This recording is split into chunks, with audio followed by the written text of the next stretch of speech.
Welcome to this Maths Made Easy video on gradients, tangents and normals.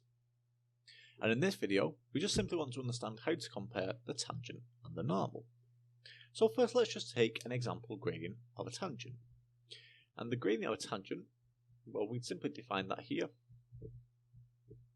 So we write this out in full here, the gradient of the tangent. And in this case I'm simply going to define this as subscript t here, capital T. Okay, so this represents the gradient of the tangent, and again let's just think right now the gradient of a normal. Okay, so the gradient of normal, again let's just write this out in full here. So the gradient of the normal here, and again representing the same style as what we did here for the gradient of the tangent, we could write this as m subscript capital N. Okay, now we need to be careful here and just think about this in context and how the gradient of the normal and the gradient of the tangent behave with each other. If we have a pair of tangents and normal lines at one point, then we have one rule. And that rule is that the two lines here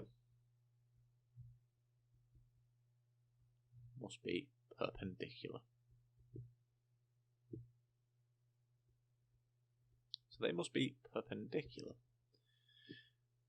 And we know if two lines are perpendicular, in that case, their respective gradient, so the gradient of the tangent times by the gradient of the normal, must be equal to -1. So we denote that mathematically then.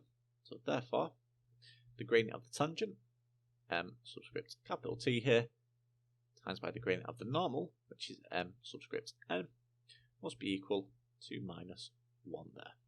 Okay, so that's how we understand how we compare the tangent and the normal. So we just need to be confident with this idea that the two lines must be perpendicular, and if they're perpendicular, the gradient of the tangent times by the gradient of the normal is equal to -1.